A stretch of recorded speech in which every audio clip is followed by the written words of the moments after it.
Hey guys, it's Alex from 7th Hour Films, and today I'm going to be reviewing the first two episodes of Marvel's Agents of S.H.I.E.L.D. Season 5. This is Orientation Parts 1 and 2. In case you missed it, I did do a review of Season 4 of Agents of S.H.I.E.L.D. You can find that right about here. There should be a card suggesting that video. To catch you up, basically, I love S.H.I.E.L.D. We'll just start there. Love S.H.I.E.L.D. It's had its low moments, but pretty consistent high moments, I would say. And sure enough, Orientation is one of those high moments. So we start off pretty much a direct continuation from the end of Season 4. Coulson and the gang are in space. We don't really know why or specifically where in space they are. And yeah, they all appear because the reason they're in space is they were captured by some group, we don't know who, and they were actually sent through a monolith. If you remember in Season 3 of Agents of S.H.I.E.L.D., Gemma got sent through a monolith that could become liquid and grab some. It was basically a portal to another planet. This seems to be a portal into space. And so the team just basically tries to get back together because they weren't all taken to the same spot, and just try to figure out where they are. That's kind of the first part of the first episode. So they do all that. They meet some people that are there. They find out about these creatures that they call roaches. Was it roaches? I think it was. Also, sorry about my hair. I don't know why, but right in the middle of my bangs, it just wants to curl up. I don't know. So yeah, there are these creatures that are really, really deadly. We're not supposed to go near them. And they can actually suck out all the moisture in a person's body. Isn't that great? So yeah. So pretty much all the team is there except for Fitz. Fitz was actually not taken through the monolith. We're not exactly sure why. And we end up meeting this guy named Deke. He's sort of there. He's kind of like a scavenger, I guess, and he basically leads the team out of where they were, which was basically just an isolated section of this spaceship they're on, because that's where the roaches are. So he takes them out to a safer place, and and we see that this place is actually run by the Kree. So the Kree are back. Hey, that's interesting. And they're running kind of what seems to be a colony of humans in space. And the team is like, well, okay, well, when could this have happened? When? Because humans have not really been in space. You would think S.H.I.E.L.D. would know about that. So they're thinking well, this has to be a couple decades old, so maybe Howard Stark did this, but I don't know. They don't really think that, so they're very curious as to what this really is.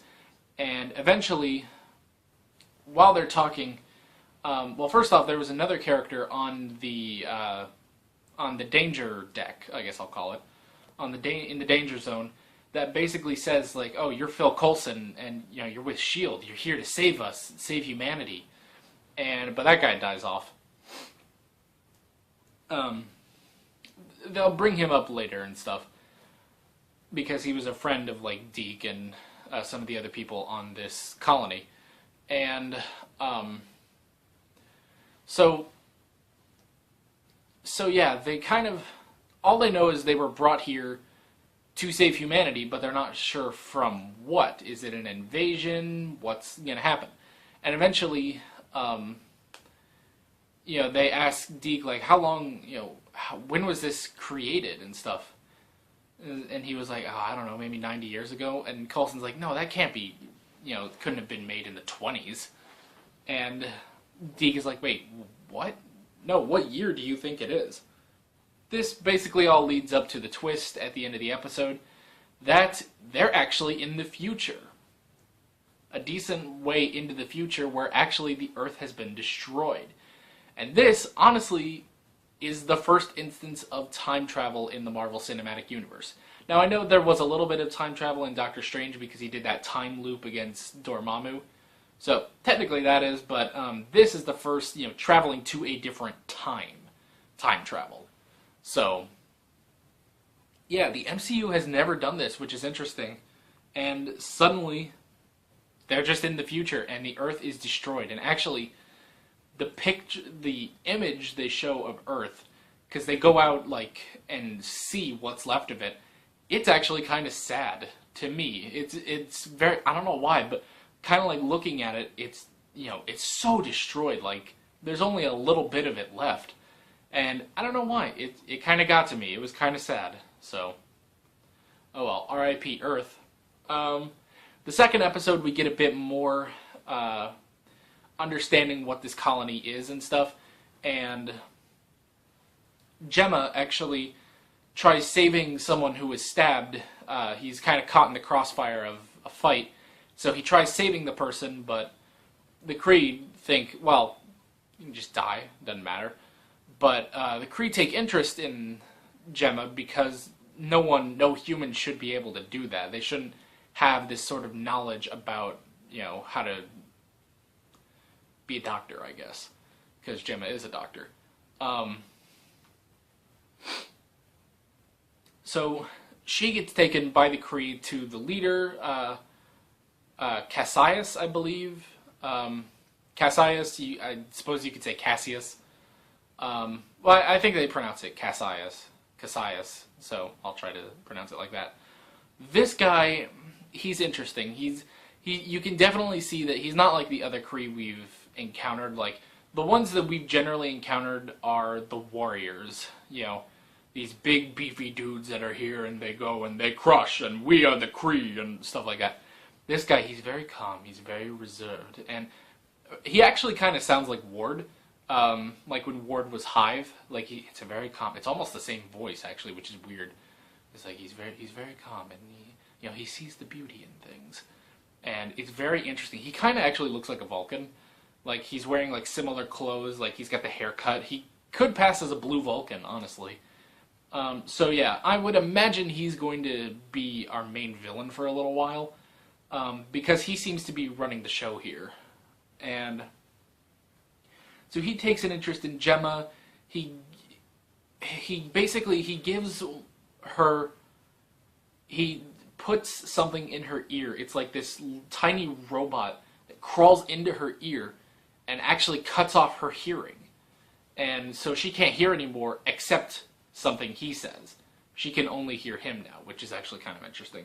So she is basically just captured, and now she's forced into servitude. Oh, excuse me, for Casius. Meanwhile, the rest of the team, they're working with Deke and his friend. I didn't really catch her name. I don't remember her name, but just Deke's friend, I guess. And they're trying to help the team blend in. And at one point, Deke goes off on his own, and Daisy follows him, and eventually finds this place, and like everyone is like asleep on this furniture, and it's very weird. And she goes over to Deke, who is also asleep, and she ends up like getting knocked out. Nothing like knocks her, nothing comes over and like clonks her on the head, but she just kind of passes out. And when she wakes up, it seems to be she's on Earth.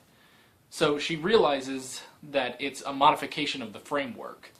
So, which is interesting. It's interesting to bring that back in the future like this, so soon after we had it in season 4 too. So yeah, my hair will not cooperate today. It is ridiculous. Alright, that's just gonna have to do. Screw it. So yeah. So basically, what Deke says is that the Kree actually destroyed a lot of the historical documents about Earth. So no one is really sure the history of Earth, or even how it was destroyed. But Deke basically finds a bunch of like leftover pieces, like because it wasn't completely destroyed. There's some fragments left, so he's trying to like piece it together. And he actually, in like this place that they're sitting in the framework, on TV, there's a report about Daisy Johnson from season 4. Basically, that was about when she rejoined S.H.I.E.L.D. That was about right after they lost Ghost Rider, towards the mid-season. So, yeah. So he kind of figures it out, like, he says, from what I've pieced together, you destroyed the Earth. And, which is a really interesting development. And he shows her, the Earth, completely destroyed, and it's like, you guys are sent here to save the Earth, but you can't. It's already been quaked apart, which is a great line. So that's really interesting. That's like a WTF moment. Like, what? How could she have destroyed the Earth? And it's at that point, I hate to harp back on this, but what I was thinking was, remember in the Inhumans show when they were like, oh, Black Bolt is the most powerful Inhuman, and, well, the Inhumans on Earth are not as powerful as the Inhumans on the moon. Really?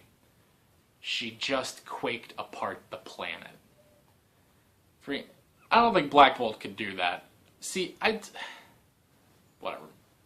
That's a tangent. That's a whole tangent rant waiting to happen, so we're just going to keep that under wraps. But yeah, just a quick little thing I wanted to say. Other than that, I guess not a lot happens in these episodes.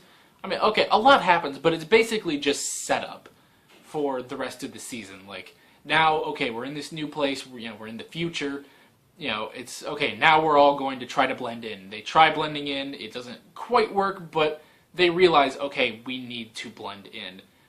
They start working for a guy there so that they can blend in, basically. So, yeah, it's all pretty interesting. If you're wondering what happened to Fitz, I forgot to mention this, but basically when they're all figuring out what happened to Earth and where they are, when they're figuring out that they're in the future, there's actually a postcard to, well, I don't know where it was from, but there was a postcard that they found, and Mac looks at the back of it and goes over and shows it to Daisy, and it just says on the back, working on it, Fitz. That's all it says.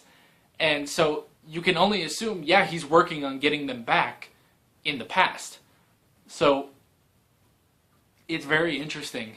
And I love because, it doesn't cut back to Fitz, and he's like, no, where are they? I have to find them. And so it's like, no, you have to bring them back. You have to. It's like, and he's going through all this like stuff about them being gone and stuff. Like, no, just immediately they just find a note that says working on it, Fitz.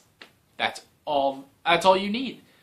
There's just immediately, I love how immediate that is, that the team has been taken, they've been thrown into a monolith. Fitz doesn't really know where, but you can be, damn sure he's working on it.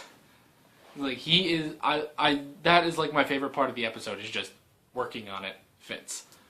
So yeah, these 2 episodes were really great, really fun, great writing. I loved, it was very, I don't want to say like, it's very comedic, because that implies that the rest of the show isn't comedic. It is. It's basically, it's pretty much just the great writing we've come to expect from Agents of S.H.I.E.L.D. Yeah, great writing, great characters still, and a very interesting plot line that I'm curious where it goes. If you want to hear me talk about Agents of S.H.I.E.L.D. more, actually, let me check. Shabba-dabee. Hey, alright. So, the mid-season finale, even though this just premiered, the mid-season finale is actually going to be episode 5 of Agents of S.H.I.E.L.D., and that will be premiering, I believe it premieres on the 22nd of December. So come back on the 23rd, and I will give you my thoughts on Marvel's Agents of S.H.I.E.L.D. Season 5, Episode 5. Rewind, I believe it's called. Ooh, I wonder what happens in that. Yeah, so stay tuned for that. Stay tuned for next Sunday, I'm going to have a bunch of mid-season finale reviews. Supergirl, Flash, Legends, Arrow, Gotham, the Orville Season 1 review, just complete season because it'll be over. And then a couple days after those videos go up, I'll have my mid-season finale review for The Gifted. So yeah, that'll be fun. Yeah, that's basically it. End cards are going to pop up right about now. You can click on those. You can follow 7th Hour Films on Twitter at 7th Hour Films. And that is basically it. I'm Alex from 7th Hour Films, and I will see you guys next time. Take care.